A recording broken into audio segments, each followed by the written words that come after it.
In the summer of 1948, a heavy road trunk was smuggled out of Norway under the cover of the Olympic Games, fleeing a looming Soviet threat. Inside lay the jewels of a woman whose life was a series of heartbreaking paradoxes. A British princess who became the Queen of Norway, yet whose voice was never once recorded on tape, while her diamonds spoke volumes across Europe. Behind the stiff, heavy armor of her grand tiaras was a sensitive soul who had to survive painful rejections and fight for her own happiness before finding her place on a foreign throne. Today, we are tracing the deeply human story of Queen Maud of Norway. From the silent vaults where her grandest masterpieces still sit forgotten, to the terrifying moment her favorite tiara vanished in an armed London robbery. This is the story of a rebellious princess and the jewels that keep her memory alive. Before we begin, please support my channel by clicking on the like and subscribe buttons. Thank you. There is a wonderful, almost scandalous story from 1891 that tells us so much about the woman we are visiting today. A young lady was sitting in a restaurant, and after her coffee, she casually pulled an elegant cigarette case from her pocket, lit a cigarette, and began to smoke with complete nonchalance. When the news of this behavior reached the palace, several of the older ladies-in-waiting reportedly fainted on the spot when they realized who she was. The young rebel was Princess Maud of Wales, a granddaughter of Queen Victoria, who was anything but prim and proper. Maud was born on November 26, 1869, at Marlborough House in London, the youngest daughter of the future King Edward VII and Princess Alexandra of Denmark. Her childhood was surprisingly relaxed compared to the stiff, formal environment of her grandmother's court. Her mother, Princess Alexandra, preferred to be very hands-on with her children, playing with them and bathing them herself, rather than leaving everything to the nursery staff. Some say she invested so much of her energy into her children out of sadness, as her husband's highly public affairs took a heavy toll on her. Because of this, Maud and her siblings grew up in a very informal, high-energy household, but they also had very little breathing room from their mother's constant affection. Maud was a high-spirited tomboy whom her family affectionately nicknamed Harry after a courageous admiral, Henry Keppel, whose brave conduct in the Crimean War was highly admired at the time. But along with her energetic nature, she possessed a physical detail that the entire London society whispered about: an incredibly tiny 18-inch waist. She practiced extreme tight-lacing, just like her mother did, to maintain this ultra-slender silhouette. It is a striking visual, but it actually led to some rather unkind gossip later in life, with society claiming that this extreme constriction made her infertile and unable to have more than one child.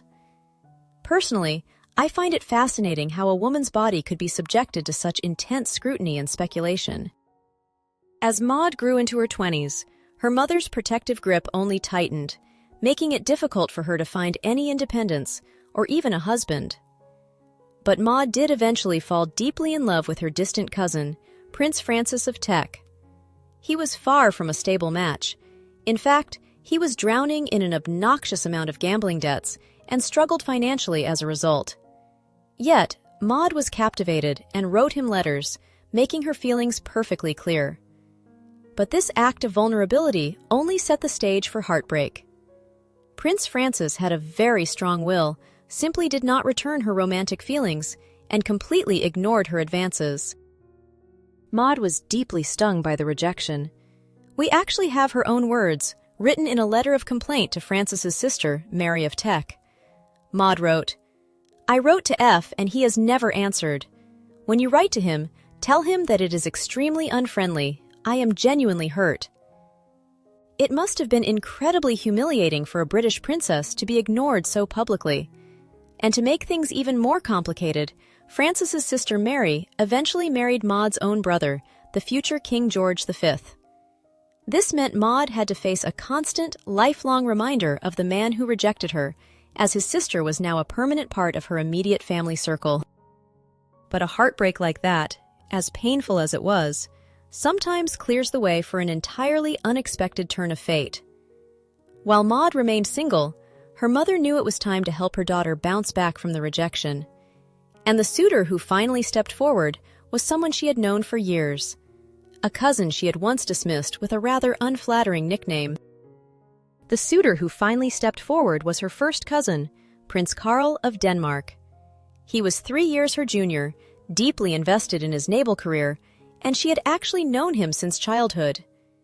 During her early family visits to Denmark, Carl had secretly admired her from afar, but Maud was certainly not his biggest fan back then.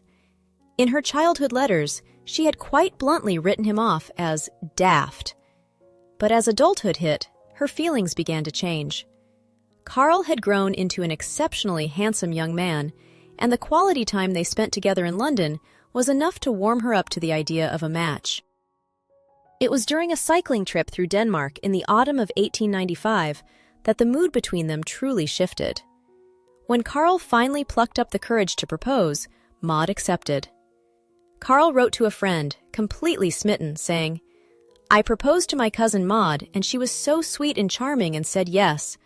I am the happiest individual who exists on this earth." For Maud, who had spent years suffering from unrequited love, it was wonderful to finally feel pursued. She wrote to a friend, "My cousin Charles has really liked me for 3 years, but I never thought it would last. Instead, the opposite happened. When he saw me again this autumn, it got stronger, and in the end, it had this happy ending."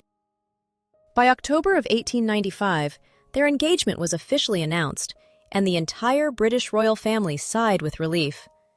Maud's new wardrobe was finished during the spring and summer of 1896, and it was extensively discussed in the British press. Interestingly, the Queen magazine commented that it was a remarkably stylish wardrobe that actually included far more practical casual walking suits and outdoor wear than formal party dresses, which was highly unexpected for a British princess. On July 22, 1896, they were married in the private chapel at Buckingham Palace. Maud was a vision in a white satin gown, adorned with distinctive silver embroidery, her face veiled in delicate lace that had been a gift from her grandmother, Queen Victoria. At the end of the ceremony, the couple knelt before Queen Victoria to receive her blessing. But for those of us who love jewels and their history, the real wonder of that July day lay in the glittering mountain of wedding presents. The sheer scale of the jewels Maud received was breathtaking. Her parents, the Prince and Princess of Wales, presented her with a magnificent pearl and diamond tiara made by the crown jeweler, Gerard. It was a beautiful piece, featuring winding Art Nouveau shapes in its central element, and it was grouped so it could be worn in 2 separate settings, either with or without its large central peak. It is a stunning, classic design, but as we look at its elegant pearls today, we are also looking at a jewel that, almost exactly a century later, would become the focus of a shocking armed London robbery. Maud's jewelry cases were further filled by a spectacular diamond tiara from a group of 33 influential family friends, including the Marchionesses of Salisbury and Londonderry. Created by the jeweler Carrington, this substantial piece featured an intricate shamrock pattern on a base of diamond collets, topped by a row of 18 or 20 exceptionally large, valuable diamonds.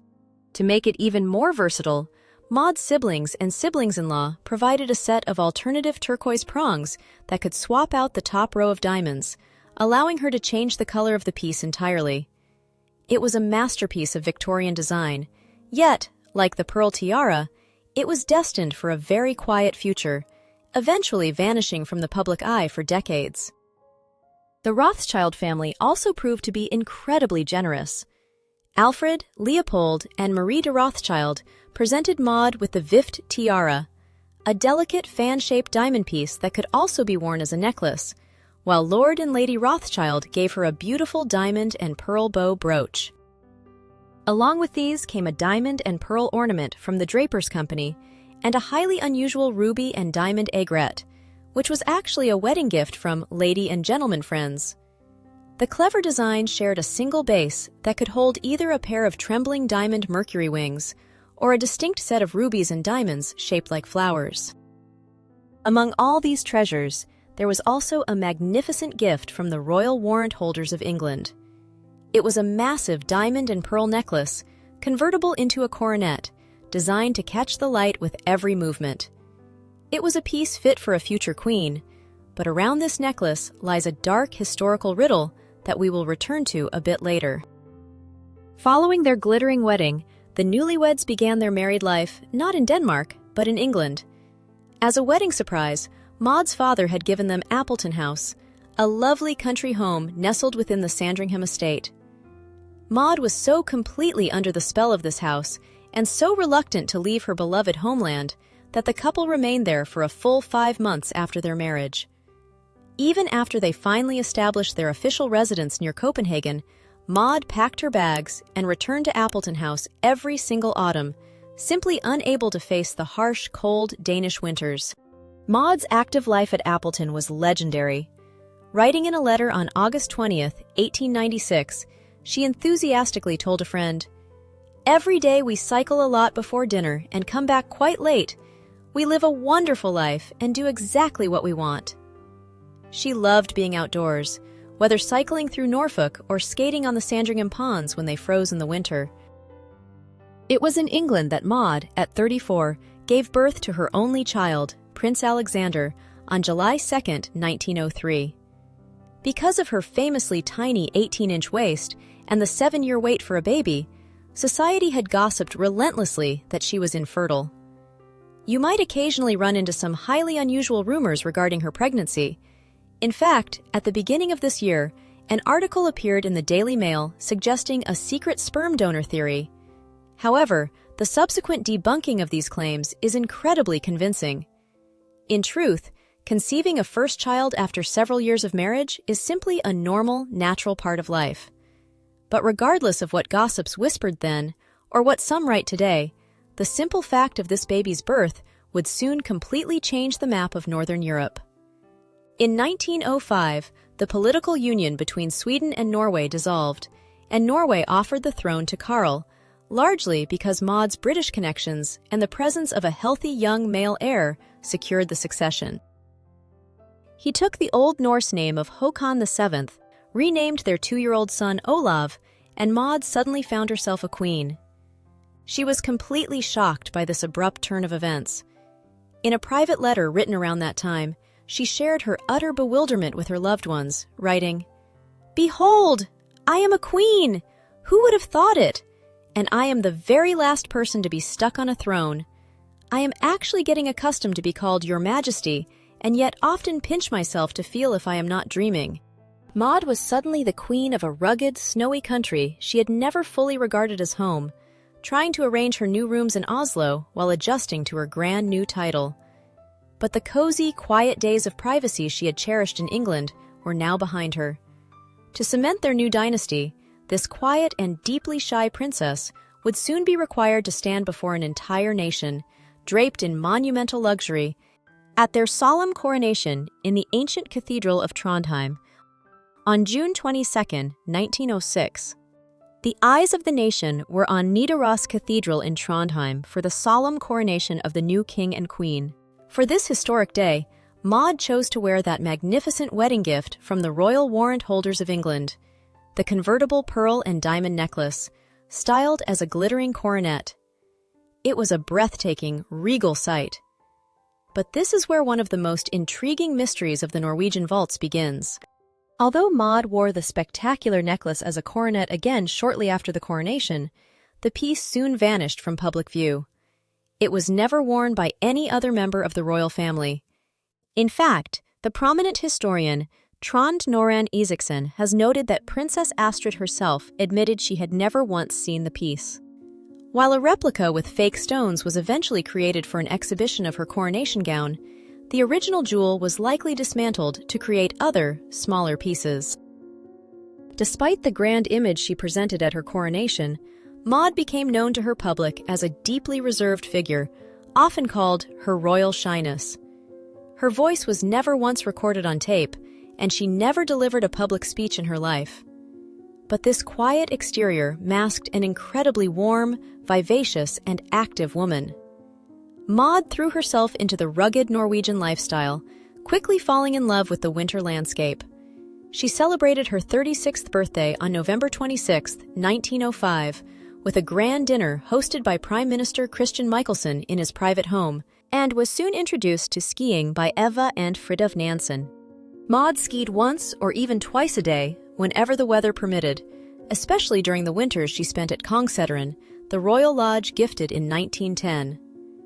In her early skiing years, she remained faithful to the style of her era, wearing long wool skirts, tight-fitting jackets, and thick knitted mittens adorned with the traditional Norwegian star motif.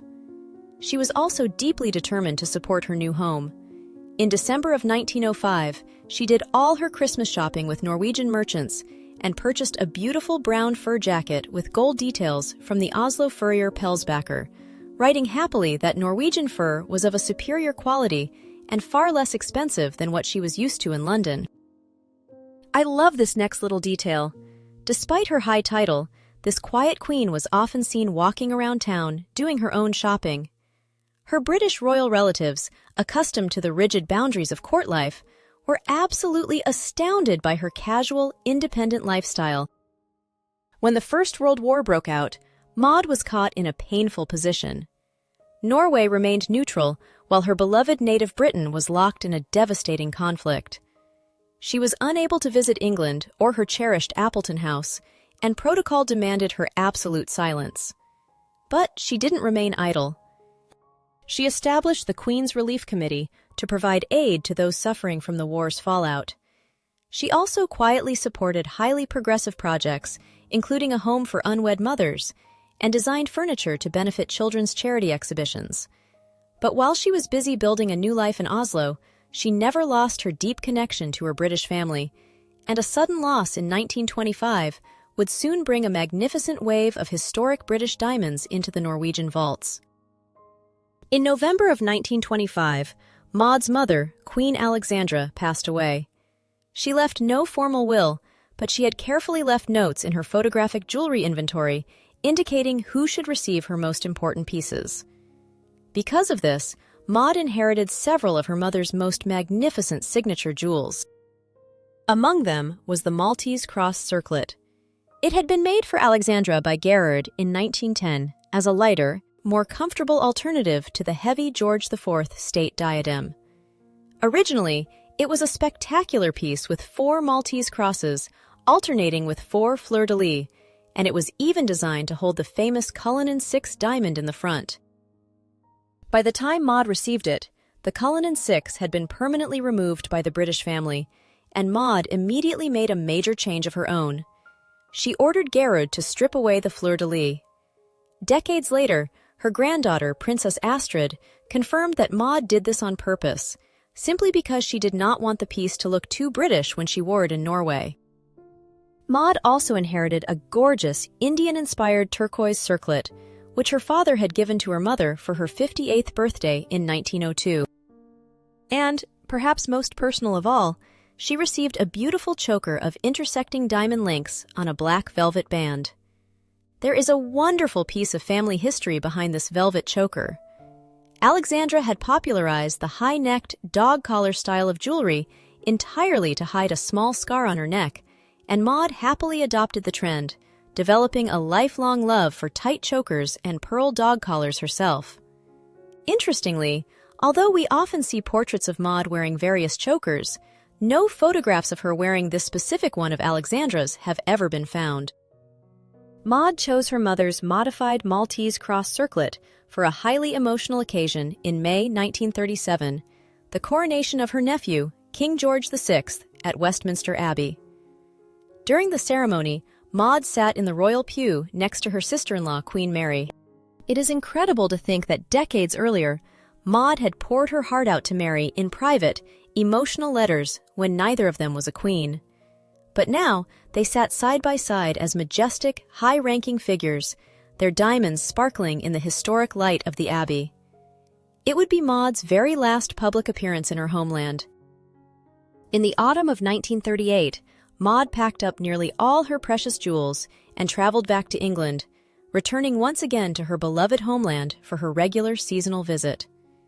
It was a journey she had made so many times before, but sadly, this quiet trip home would turn out to be her very last.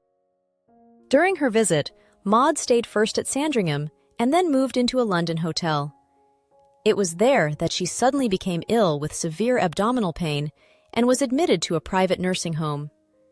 Her husband, King Håkon, immediately flew from Norway to be by her side, and she underwent surgery on November 16, 1938. Although she survived the procedure and everyone hoped for a recovery, she unexpectedly passed away of heart failure 4 days later, on November 20, just 6 days before her 69th birthday. Her sudden death left her husband, King Haakon VII, completely devastated. Theirs had been a marriage of deep devotion, and his grief was profound. Just 2 days after her passing, Haakon wrote a deeply emotional letter to her nephew, King George VI, and formally returned Appleton House to the British royal family, noting that since the house had been given to Maud to hold during her lifetime, it should now return to the British crown. The beloved estate was never occupied again, fell into severe disrepair, and was demolished in 1984. Haakon survived her by 19 years, remaining devoted to her memory, and was laid to rest beside her in the white sarcophagus within the royal mausoleum at Akershus Fortress in 1957. But to truly understand the destiny of her magnificent jewels, we have to step back to 1938, right after Queen Maud's passing. While her body was returned to Norway for burial, her jewelry box remained in London, sparking a decades-long historical misunderstanding. For years, a comfortable myth persisted that the collection simply stayed in the vaults of Windsor Castle for cleaning throughout the Second World War. But the reality was far more dramatic. The historian Trond Noran Isaacson uncovered diaries belonging to the Marshal of the Court, Peter F. Brock, revealing that during the 1940 German invasion, Brock secretly smuggled the jewels out of the royal palace in Oslo and sent them across the border to Crown Princess Martha in neutral Sweden. What I find so poignant is that these treasures remained completely untouched during the war. In fact, throughout her entire life, Crown Princess Martha never wore any of her late mother-in-law's grand pieces, keeping them safely locked away, with the sole exception of a single set of earrings. The jewels returned to Norway after the war, but in 1948, a communist coup in Czechoslovakia triggered intense fears of a Soviet invasion. Fearing they wouldn't escape with the treasures a second time, Crown Prince Olav devised a clever undercover plan. During the 1948 London Olympic Games, he smuggled the collection to England inside a heavy road trunk, left it at the embassy, and secretly arranged with Queen Elizabeth, the future Queen Mother, to hide them safely at Windsor Castle. They finally returned home on the royal yacht Norge in June of 1953, when Olav and Martha traveled to London for the coronation of Queen Elizabeth II. But this long-awaited homecoming was shadowed by tragedy. Crown Princess Martha was already mortally ill and passed away just 10 months later, in April of 1954. She never had the chance to wear the magnificent tiaras she had helped protect, leaving the entire collection to be locked away once more, waiting in the dark for a new generation. That wait lasted for 14 long years.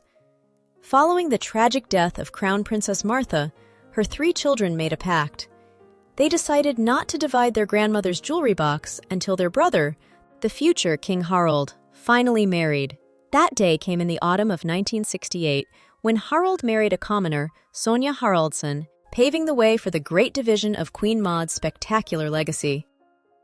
Princess Ragnhild, the eldest sister, received the grand diamond Carrington tiara with its intricate pattern of shamrocks. It was a massive, magnificent piece, but it was also incredibly heavy. Since Ragnhild had married her former bodyguard, Erling Lorentzen, and relocated to Brazil, she lived most of her life far away from the European spotlight. She only brought out the heavy diamond piece for major family milestones, wearing it for the very last time in 1993 to celebrate Harald and Sonja's silver wedding anniversary.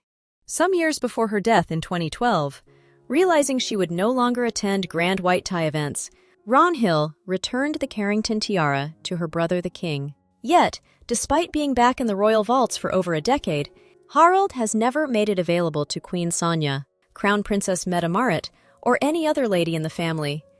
Why this breathtaking masterpiece is kept strictly hidden in the dark remains a complete, unsolved mystery. Meanwhile, her sister, Princess Astrid, received Queen Alexandra's turquoise circlet and the highly unusual ruby aigrette. Astrid has always worn the Indian-inspired turquoise piece with absolute panache, looking incredibly chic as the vibrant blue stones contrast beautifully with her tanned skin and white hair. Knowing its historical value, Astrid has already made arrangements for the turquoise set to return to the main royal vaults after her passing. But her absolute favorite has always been the ruby aigrette. Astrid famously loves to tease those around her when she wears it, joking that because of its twin antenna shape, one flower receives London and the other Moscow. Unlike the turquoises, the ruby aigrette is a personal possession and will be inherited by her children, meaning we may eventually lose it from the public stage.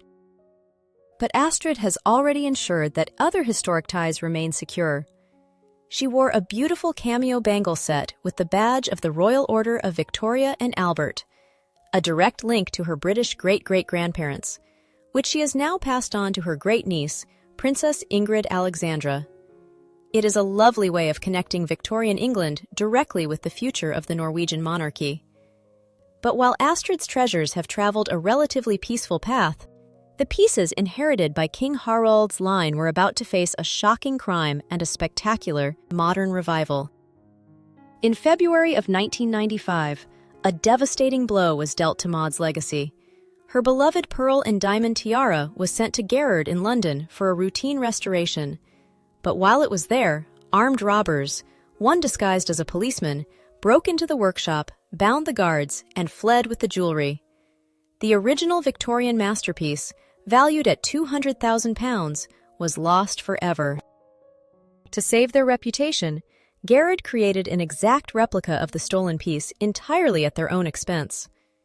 In 1996, Queen Sonia debuted this new version, which is now regularly worn by the younger generation, including Princess Martha Louise and Crown Princess Meta Marit, keeping Maud's memory alive. The other treasures of Queen Maud have continued to shine as well, though often altered for the modern era. Her Maltese cross tiara, which Queen Sonia has worn in various configurations since the 1980s, recently made a spectacular reappearance at a white tie dinner in December of 2025. It was a fitting, silent tribute, as the royal family commemorated the 100th anniversary of Queen Alexandra's passing. Like Maud, who once famously removed the fleur-de-lis to make the piece look less British, Sonia had the circlet shortened into a comfortable bandeau, even using the surplus diamonds from that modification to create a new pair of elegant earrings. It is a beautiful testament to how these treasures evolve, passing from mothers to daughters-in-law, and bridging the past with the present. Maud's voice was never once recorded, but her jewels continue to speak for her with absolute clarity. They are a tangible, sparkling thread connecting Victorian England to the modern fjords of Norway. I find it incredibly moving that despite the thefts, the wars, and the passage of time, these pieces still find a way to shine. What do you think of Queen Maud's incredible collection? Would you have loved to see her original stolen pearl tiara in person? Or is the modern Maltese cross setting your favorite? Let me know in the comments below. If you found this journey as moving and fascinating as I did, please give this video a like, subscribe to the channel, and click the bell icon so you don't miss our next story from the Royal Vaults. Thank you so much for watching and for spending this time with me. Because in the end, jewels may be silent, but their stories are not. And they won't be as long as we keep telling them.